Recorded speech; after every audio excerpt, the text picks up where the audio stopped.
Hello students, मेरा नाम आयुष और आप सभी का मेरे यूट्यूब चैनल में स्वागत है। तो जैसा कि आप सभी जानते हैं, एनएमएमएस एग्ज़ाम की जो डेट्स हैं वो नज़दीक आ गई हैं और आप सब भी अब इसकी तैयारी में अच्छे से लग गए होंगे। तो एनएमएमएस से रिलेटेड ही ये वीडियो में लेकर आ गया हूँ। इस वीडियो में मैं एनएमएमएस एग्ज़ाम से का जो 2019 का क्वेश्चन था, उसमें जो साइंस का क्वेश्चन पूछा था उसका पूरी तरह सॉल्व करने वाला हूँ। 2018 के क्वेश्चन को भी मैंने सॉल्व किया है। उस वीडियो का लिंक आपको डिस्क्रिप्शन बॉक्स में मिल जाएगा, तो जाकर उस वीडियो को ज़रूर देखें। और एनएमएमएस एग्ज़ाम से रिलेटेड जो उसमें रीजनिंग आते हैं उनकी भी बहुत सारी वीडियोज़ मैंने बनाई हैं, तो उन सब का लिंक भी आपको डिस्क्रिप्शन बॉक्स में मिल जाएगा, तो उन वीडियो को आप ज़रूर देखिएगा। तो चलिए इस वीडियो को शुरू करते हैं। तो आइए सबसे पहले क्वेश्चन की ओर बढ़ते हैं। सबसे पहले क्वेश्चन में पूछा है, निम्नलिखित में से प्राकृतिक खाद है। तो हम जानते हैं यूरिया, पोटास, सुपर फास्फेट, ये दोनों प्राकृतिक खाद नहीं, ये तीनों कृत्रिम खाद हैं। तो वर्मी कंपोस्ट जो है ये प्राकृतिक खाद है, तो इसका ऑप्शन 3 सही होगा। अगला, जीव जंतु एवं पेड़ पौधे की ऐसी प्रजाति जिसका कोई भी प्रतिनिधि वर्तमान में जीवित नहीं है कहलाती है। तो ऐसा जीव जंतु जिसका कोई प्रतिनिधि वर्तमान में जीवित नहीं है वो विलुप्त कहलाती हैं, कि वो जीव जंतु विलुप्त हो गए हैं। अगला क्वेश्चन है, रुधिर का लगभग कितना भाग रुधिर कणिकाओं से बना होता है। तो रुधिर का जो होता है वो 40% भाग रुधिर कणिकाओं से बना होता है। रुधिर का 40% भाग रुधिर कणिकाओं से बना होता है।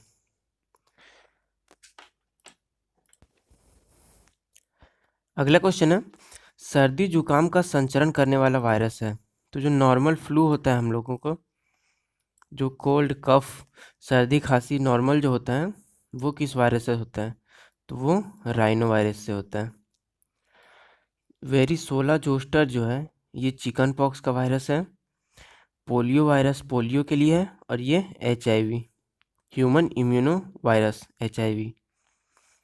अगला क्वेश्चन है, पादपों में जल का परिवहन होता है। तो पादपों में जो जल का परिवहन होता है वो जाइलम के द्वारा होता है। पादपों में जल का परिवहन जाइलम के द्वारा होता है।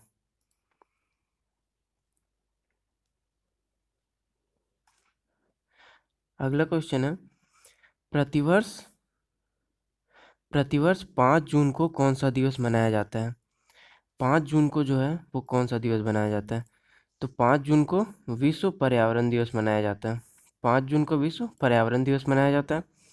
अगला क्वेश्चन है, स्कर्वी रोग किस विटामिन की कमी से होता है। तो स्कर्वी जो रोग है वो विटामिन C की कमी से होता है। विटामिन C की कमी से स्कर्वी होता है। अगला है, निम्नलिखित में से किस अंग की भीतरी सतह पर रसांकुर पाए जाते हैं।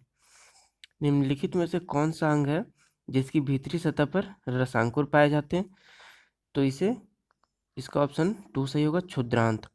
क्षुद्रांत यानी छोटी आंत। तो छोटी आंत की जो भीतरी सतह है उसमें रसांकुर पाए जाते हैं।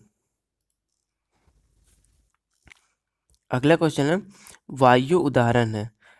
तो हम जानते हैं वायु जो है वो गैसों का मिश्रण है। वायु में बहुत सारी गैसें हैं और वायु उन सभी गैसों का मिश्रण है।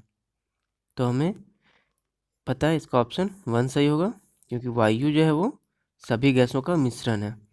अगला क्वेश्चन है, ठोस को गर्म करने पर ये डायरेक्ट वाष्प में बदल जा रहा है। तो ठोस को अगर हम गर्म करें ये डायरेक्ट वाष्प में बदल जाए, यानी बिना ये द्रव अवस्था में आए हुए, बिना लिक्विड बने ये डायरेक्ट गैस बन जाए, तो इस प्रक्रिया को हम ऊर्ध्वपातन कहते हैं। ठोस को अगर हम गर्म करें और डायरेक्ट वाष्प में बदल जाए, तो इस प्रक्रिया को हम ऊर्ध्वपातन कहते हैं।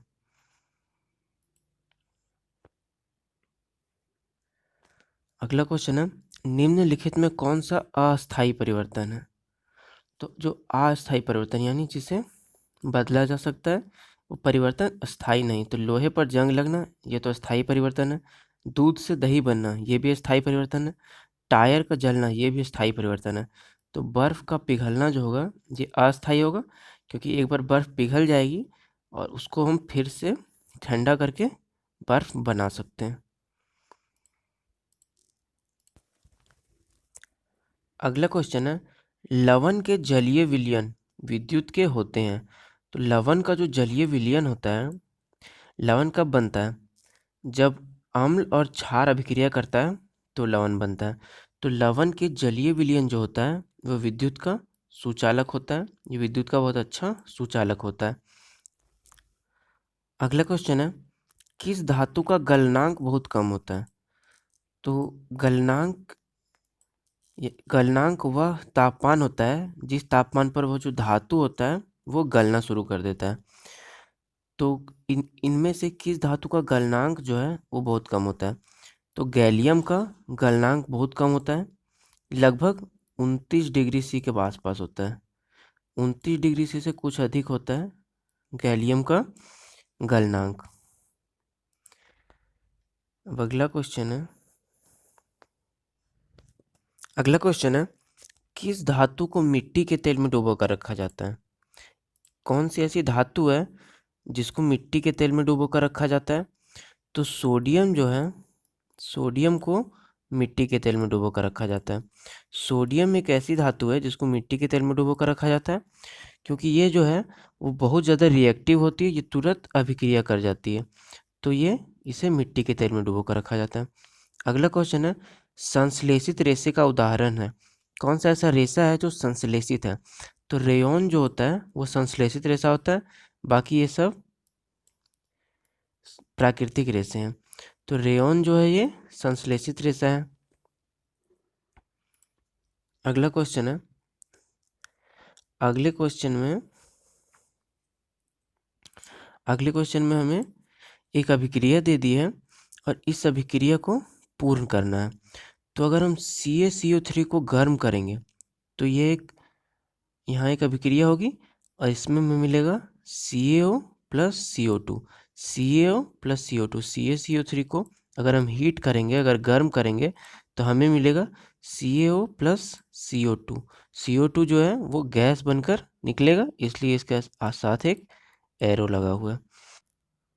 अगला क्वेश्चन है कि रसोई के बर्तनों के हैंडल बनाने में सबसे उपयुक्त पदार्थ है। तो रसोई के बर्तन के हैंडल बनाने में हमें ऐसा पदार्थ चाहिए होगा जो ऊष्मा का कुचालक हो। तो यहाँ जो PVC है ये ऊष्मा का कुचालक होता है। तो सबसे उपयुक्त पदार्थ जो है रसोई के बर्तनों के हैंडल बनाने में वो होगा PVC। अगला है, द्रव अवस्था में पाई जाने वाली अधातु है। ऐसी कौन सी अधातु है जो द्रव अवस्था में पाई जाती है? तो होगा ब्रोमीन। ब्रोमीन जो है एक अधातु है और यह द्रव अवस्था में पाई जाती है। बाकी ऑक्सीजन, कार्बन और नाइट्रोजन ये तीनों गैसीय अवस्था में पाए जाते हैं। तो ब्रोमीन जो है ये द्रव अवस्था में पाई जाती है। अगला है, पथमापी से मापन होता है। तो जो पथमापी होती है ओडोमीटर, इससे हम दूरी मापते हैं, और एक होता है स्पीडोमीटर जिससे हम चाल मापते हैं। तो पथमापी से हम दूरी मापते हैं और स्पीडोमीटर से हम चाल मापते हैं। अगला क्वेश्चन है, नियत चाल से गति करने वाली वस्तु का दूरी समय ग्राफ निम्न में से कौन सा है? तो एक वस्तु जो नियत चाल से गति कर रही है उसका दूरी समय ग्राफ एक सीधी लाइन होता है। तो ये एक सीधी लाइन है, तो इसका ऑप्शन 2 सही होगा। अगला क्वेश्चन, दाब का मात्रक है। दाब का मात्रक है, तो दाब का जो मात्रक होता है वो होता है पास्कल। दाब का मात्रक पास्कल होता है। अगला है, इंद्रधनुष बनने की परिघटना कहलाती है। इंद्रधनुष जो बनता है वो प्रकाश के किस परिघटना के कारण बनता है? तो वो प्रकाश के विक्षेपण के कारण बनता है, प्रकाश के वर्ण विक्षेपण के कारण बनता है। अगला क्वेश्चन है, कार के पीछे देखने के लिए किस प्रकार के दर्पण का उपयोग किया जाता है? तो जो हम कार में जो पीछे देखने वाले दर्पण होते हैं वो किस प्रकार के दर्पण होते हैं? तो कार में पीछे देखने के लिए हम उत्तल दर्पण का उपयोग करते हैं। कार में पीछे देखने के लिए हम लोग उत्तल दर्पण का उपयोग करते हैं। अगला क्वेश्चन है, ऊर्जा का मात्रक है। तो ऊर्जा का मात्रक जो होता है वो जूल होता है। ऊर्जा का मात्रक जूल होता है। पृथ्वी के लिए पलायन वेग का मान है। तो पृथ्वी के लिए पलायन वेग का मान 11.2 किलोमीटर प्रति सेकेंड है। अगला क्वेश्चन, निम्नलिखित में से किसका उपयोग थर्मामीटर में किया जाता है। थर्मामीटर जो है उसमें कौन से पदार्थ का उपयोग किया जाता है। तो जो पारा है इसका उपयोग हम थर्मामीटर में करते हैं।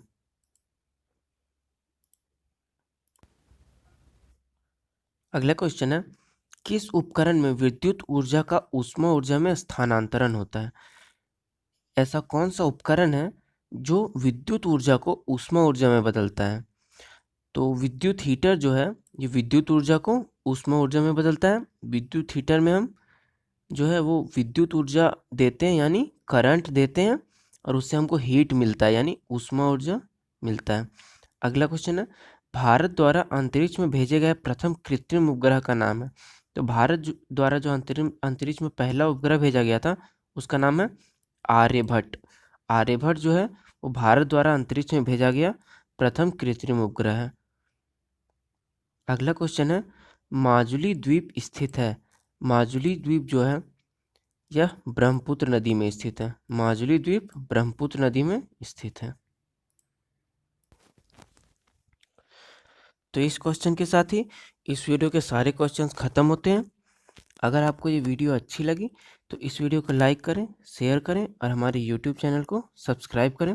और इस तरह की मैंने वीडियोज़ पहले भी बनाई है, तो अगर आप NMMS एग्ज़ाम निकालना चाहते हैं तो उन सभी वीडियोज़ को ज़रूर देखें।